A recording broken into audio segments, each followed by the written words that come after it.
5 August Sheikh Hasina পদত্যাগের আগ মুহূর্তে রাজধানীতে ভারী অস্ত্রের সর্বোচ্চ ব্যবহার করে বহু ছাত্র জনতাকে হত্যা করে পুলিশ।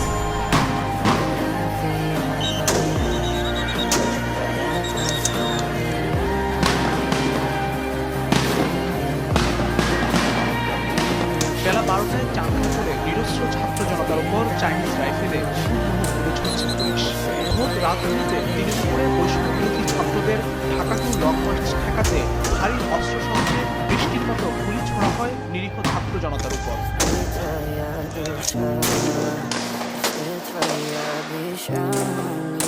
আন্দোলনকারী ছাত্র জনতা শাহবাগে যেতে চাইলে তাদের উপর হায়নার মতো হামলে পড়ে পুলিশ গুলি করতে থাকে প্রায় 2 ঘন্টা।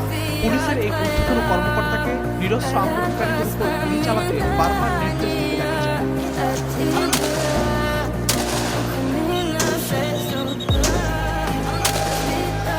পুলিশের 4টি বিশেষ ইউনিটের কেউ একাধারে গুলি করছে, আবার কেউ আন্দোলনকারীদের পিছু হটাতে মারছে টিয়ার শেল ও সাউন্ড গ্রেনেড। বিপরীতে আন্দোলনকারীদের বেশ কয়েকজন গুলিবিদ্ধ হয়ে মাটিতে লুটিয়ে পড়লেও থামছে না পুলিশের গুলি।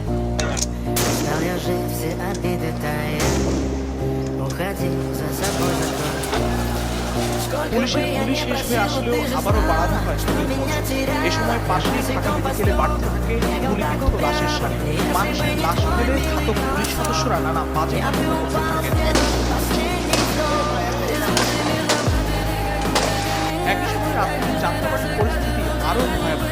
ছাত্রদের মার্চ টু ঢাকামুখী লাখো জনতাকে ঠেকাতে পুলিশ কয়েকশো সদস্য ও সাজোয়া যান নিয়ে হঠাৎ করে হামলে পড়ে গুলি বর্ষণ করতে থাকে। নিরস্ত্র আন্দোলনকারীদের উপর কয়েক হাজার রাউন্ড গুলি করে মুহূর্তে কেড়ে নেয় প্রায় অর্ধশত মানুষের প্রাণ।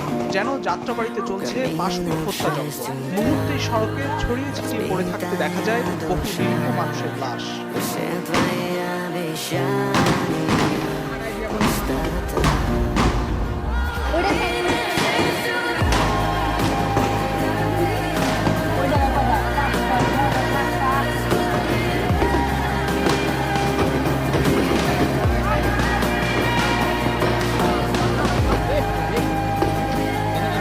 ভারী অস্ত্রের নির্বিচারে পুলিশকে গুলি ছুটতে দেখা যায় রাজধানীর রামপুরা আফতাবনগর এলাকায়।